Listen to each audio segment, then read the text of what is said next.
இந்த நாய் இல்லாத ஊரில் நிறைய அம்பலம் பண்ணுமா, இது கேள்விப்பட்டிருக்கீங்களா?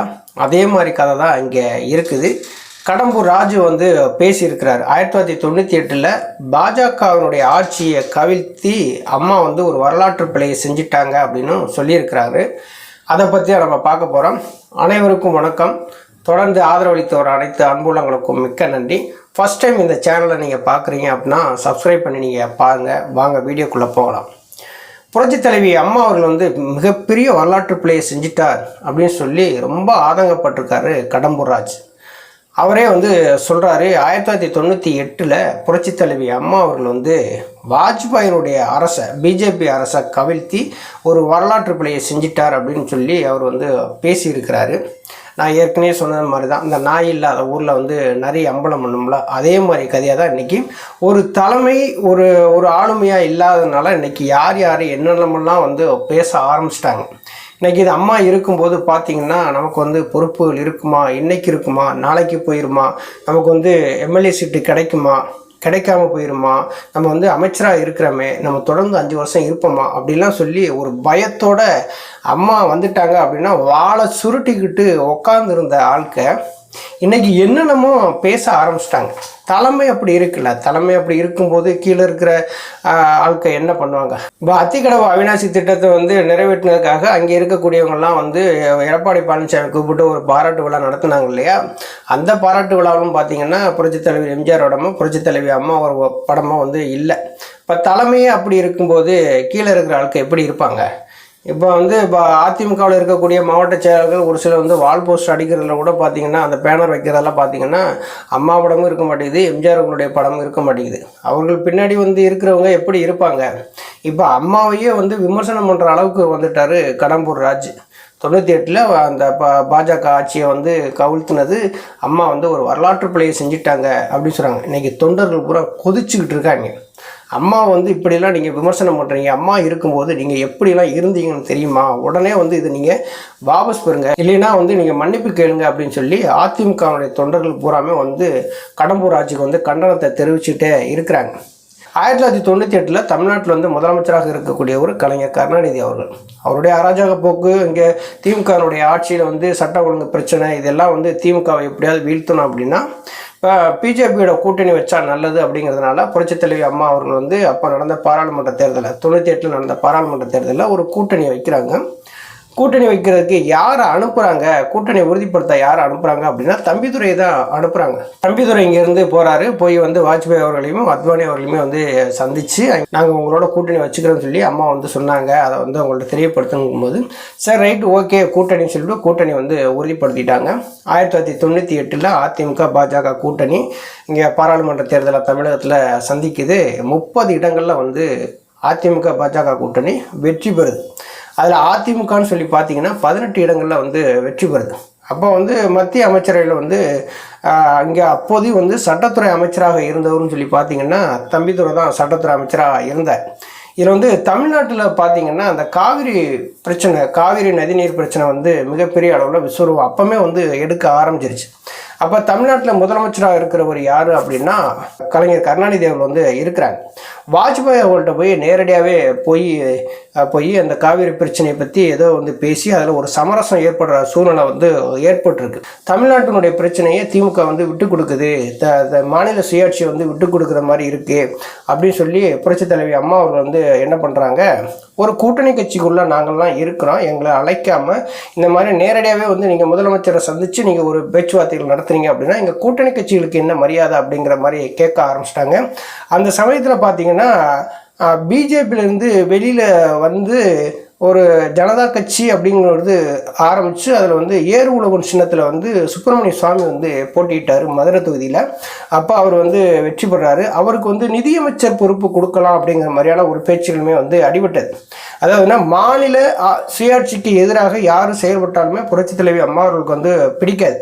இப்போ திமுகவும் பிஜேபியும் சேர்ந்து அந்த 98 அவங்க வந்து அந்த காவிரி பிரச்சனையை ஏதோ ஒரு வகையில் வந்து மடைமாற்றம் செய்வதற்காக ஏற்பட்ட பிரச்சனையில் ஆட்சியவே வந்து கவிழ்க்கிறாங்க. நமக்கு வந்து கட்சியில் வந்து அமைச்சர்கள் வந்து நமக்கு வந்து முக்கியம் கிடையாது, நமக்கு வந்து மாநில சுயாட்சி, மாநிலத்துக்கான உரிமை தான் நமக்கு முக்கியம் அப்படின்னு சொல்லிவிட்டு அங்கே வாஜ்பாய் கவர்மெண்ட்டை வந்து ஆட்சியிலேருந்து இப்போ வெளியில் வந்து வாபஸ் வாங்குறாங்க.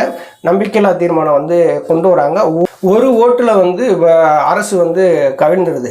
கிட்டத்தட்ட ஒரு 13 மாதங்கள் தான் அந்த ஆட்சியே வந்து நடந்திருக்கும். அண்ணன் எப்போ போவான் தின்ன காலியாகும் அப்படின்னு சொல்லுவாங்கல்ல, அதே மாதிரி கதை தான். அதிமுக வந்து பாஜக கூட்டணியிலேருந்து வெளியில் வந்த உடனே திமுக போய் கூட்டணி போட்டு எல்லாமே வச்சுக்கிட்டாங்க. புரட்சித் தலைவி அம்மா எடுத்த முடிவு தான் அது. வந்து மாநில உரிமைகள் வந்து எந்த இடத்துலையுமே வந்து நம்ம விட்டு கொடுக்க முடியாது. நமக்கு வந்து அமைச்சர்கள் வந்து நமக்கு வந்து முக்கியம் கிடையாது. நீ வந்து எல்லாருமே ராஜினாமா பண்ணுங்கன்னு சொல்லிவிட்டு இந்த தம்பித்துறை உட்பட்ட அங்கே அமைச்சர்கள் எல்லாருமே வந்து ராஜினாமா பண்ணிட்டு வந்துட்டாங்க. ஆனால் அங்கே நடந்த நிலவரங்கள் வந்து இதுதான். இப்போ நீங்கள் வந்து கூகுளில் நீங்கள் தேடி பார்த்தாலும் சரிதான், நீங்கள் யார்கிட்ட போய் கேட்டு பார்த்தாலும் சரிதான். இது எல்லாமே பார்த்தீங்கன்னா தம்பித்துறை அவர்கள் வந்து ஓப்பனாகவே வந்து செய்தியாளர் சந்திப்பில் பேசினதான். இப்போ புரட்சித் தலைவி அம்மா அவர்கள் வந்து எதுக்காக வந்து ஆட்சியை வந்து கவனித்தாங்க? மாநில உரிமைகள் எந்த இடத்துலையும் வந்து பறிபோயிடக்கூடாது, அது ரொம்ப முக்கியம். அந்த மாநில உரிமைகளுக்காக போராடக்கூடியவங்க தான் புரட்சித் தலைவி அம்மா அவர்கள். இப்போ பிஜேபியோட கூட்டணி வச்சுட்டோங்கிறதுக்காக இன்றைக்கி வந்து அம்மா செய்தது பூரா தவறுன்னு சொல்லி இது கடம்பூர் ராஜு பேசுகிறார்ல, இன்றைக்கி தொண்டர்கள் பூரா கொதிச்சுக்கிட்டு இருக்காங்க. இது கடம்பூர் ராஜு கண்டிப்பாக நீங்கள் வந்து மன்னிப்பு கேட்கணும் அப்படின்னு சொல்லி எல்லா இடங்களையும் பரவலாக வந்து கண்டன குரல் வந்து எழுப்பிக்கிட்டு இருக்கிறாங்க. புரட்சித் தலைவி அம்மா அவர் வந்து முதலமைச்சராக இருந்த அந்த 2011 டு இந்த 16 பார்த்தீங்கன்னா பாஜக வந்து எவ்வளவோ ஒரு திட்டங்களை தமிழகத்தில் கொண்டு வந்து எப்படியாவது செயல்படுத்தணும்னு சொல்லி நினச்சாங்க. அதாவது மக்களுக்கு விரோதமான அந்த திட்டங்களை பூராத்தையும் கொண்டு வந்து இதை வந்து செயல்படுத்தணும் அப்படின்னு சொல்லி நினச்சாங்க. இது வந்து தமிழ்நாட்டுக்கு எங்களுக்கு வந்து தேவையில்லாது, இந்த திட்டங்கள்லாம் எனக்கு தேவையில்லை அப்படிங்கிறத அம்மா அவர்கள் வந்து அந்த திட்டத்தை எல்லாம் தமிழகத்தில் வந்து நிறைவேற்ற விடாமல் பார்த்துக்கிட்டாங்க. ஆனால் 2016 வந்து எலெக்ஷன் நடக்குது. புரட்சித் தலைவி அம்மா அவர்கள் வந்து தமிழகம் முழுவதும் சுற்றுப்பயணம் செய்து ஆட்சியை அமைக்கிறாங்க. உடல்நிலை சரியில்லாமல் போது அம்மா மறைவுக்கு பின்னாடி எடப்பாடி பழனிசாமி திடீர்னு முதலமைச்சராக வந்துடுறாரு. வந்த உடனே எந்தெந்த திட்டங்களை எல்லாம் புரட்சித் தலைவி அம்மா அவர்கள் வந்து எதிர்த்தாங்களோ அந்த திட்டங்களை பூராத்தையுமே எடப்பாடி பழனிசாமி இங்கே வந்து செயல்படுத்துகிறார். இது எல்லாமே வந்து எடப்பாடி பழனிசாமி முதலமைச்சராக இருக்கும்போது நடந்தது.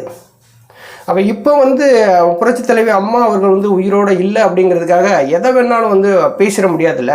புரட்சித் தலைவி அம்மா அவர்களே வந்து 2014 பாராளுமன்ற தேர்தலில் அவங்க வந்து இப்போ பிரச்சாரத்தை மேற்கொள்ளும் போது சொன்னது என்ன? குஜராத்தில் இருக்கிற மோடியா, தமிழ்நாட்டில் இருக்கக்கூடிய லேடியா அப்படின்னு சொல்லிவிட்டு தானே அவங்க வந்து பிரச்சாரத்தையே முன்னெடுத்தாங்க. தனியாக தான் நின்றாங்க, கூட்டணிகளை யாரையும் சேர்க்காம தடிச்சு நின்றாங்க. கிட்டத்தட்ட 37 தொகுதிகளில் வந்து 2014 புரட்சித் தலைவி அம்மா அவர்கள் தலைமையில் வந்து வெற்றி பெற்றாங்க. ஆனால் எடப்பாடி பழனிசாமினால் அதே 2019 பிஜேபி கூட்டணியில் தான் இருந்தாலும் வெற்றி பெற முடிஞ்சா? வெற்றி பெற முடியல. இப்போ இங்கே என்ன நடக்குது என்ன அப்படின்னா, புரட்சித் தலைவி அம்மா அவர்களையும் வந்து இருட்டடிப்பு செய்கிற மாதிரி தான் எல்லாருமே வந்து பேசுகிறாங்க. புரட்சித் தலைவர் எம்ஜிஆர் படம் போடுறதில்ல, புரட்சித் தலைவி அம்மா அவர்கள் படம் வந்து போடுறதில்ல. ஆனால் அந்த தேர்தல் சுற்றுப்பயணத்தில் மட்டும் அம்மாவுடைய ஆட்சியை அமைக்கணும்னு சொல்லி ஒரு போலியான ஒரு முகத்தை காமிச்சுக்கிட்டு இங்கே வந்து மக்கள் மத்தியில் பிரச்சாரம் பண்ணுறது. இப்போ கடம்பூர் ராஜு வந்து புரட்சித் தலைவி அம்மா அவர்கள் அன்றைக்கி 98 செய்ததை வந்து பேச வேண்டிய அவசியமே இல்லையே. எதுக்காக வந்து பேசணும்? அப்போ பிஜேபியோட கூட்டணி வச்சுட்டா அப்போ பிஜேபிக்கு வாயா நீங்கள் செயல்படுறீங்களா? அப்போ பிஜேபியோட ஸ்போக்ஸ் பர்சனாக நீங்கள் வந்து இருக்கிறீங்களா? இல்லை பிஜேபியோட அதிமுக கொண்டு இணைச்சிட்டிங்களா? இப்போ அம்மா அவர்களை விமர்சனம் பண்ணுற அளவுக்கு உங்களுக்கு என்ன தகுதி இருக்குது? இந்த கேள்வியெல்லாம் வந்து தொண்டர்கள் வந்து கேட்குறாங்க. இப்போ தொண்டர்கள் வந்து மிகப்பெரிய அளவில் ஒரு அதிருப்தியில் இருக்கிறாங்க. எல்லாத்தையுமே வந்து பிஜேபியில் கொண்டு அடகு வச்சாச்சு. ஒரு காலத்தில் என்ன சொன்னீங்க? ஓபிஎஸ் வந்து கட்சிக்குள்ளே இருந்தாருன்னா அதிமுகவை அடகு வச்சுவாருன்னு சொன்னீங்க.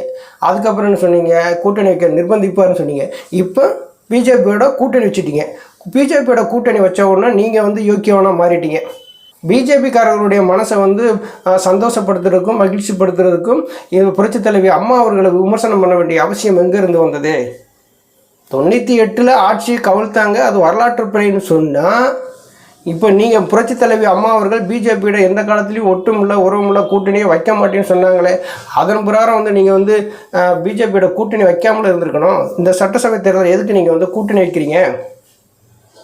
தொண்டர்கள்லாம் ரொம்ப வந்து அதிர்ப்பில். எடப்பாடி பழனிசாமி கண்டாலே வந்து தொண்டர்களெல்லாம் வெறுப்பில் இருக்காங்க. இதை வேறு இப்படி பேசிக்கிட்டே இருந்தீங்கன்னா கொஞ்சம் இருக்கிற தொண்டர்கள் வந்து உங்களை விட்டு வெளியில் வந்துடுவாங்க. அனாதையாக தெருவில் சுத்த வேண்டிதான். ஓட்டு போடுங்க அப்படின்னு. ஓட்டு போட எவனும் வரமாட்டான், உங்களை நம்பி ஓட்டு போடவும் மாட்டான். புரட்சித் தலைவி அம்மா அவர்களை விமர்சனம் பண்ணுற அளவுக்கு உங்களுக்கு என்ன தகுதி இருக்குது அப்படிங்கிறத இன்றைக்கி பொதுமக்களும் கேட்க ஆரம்பிச்சிட்டாங்க. 1.5 கோடி தொண்டர்களும் கேட்க ஆரம்பிச்சிட்டாங்க. கடம்பூர் ராஜுக்கு இந்த தைரியம் எங்கேருந்து வந்தது அப்படின்னா, தலைமை ஒழுங்காக இருந்தால் தானே. தலை நல்லா இருந்தால் தானே. தலையே சரியில்லை. அப்புறம் இங்கே பேஸ் மட்டமே வந்து சரியில்லை. எடப்பாடி பழனிசாமி சரியில்லை. அப்போ எடப்பாடி பழனிசாமி மாதிரி தானே இங்கே எல்லாருமே வந்து இருப்பாங்க. அந்த மாதிரி கதை தான் இங்கே நடக்குது.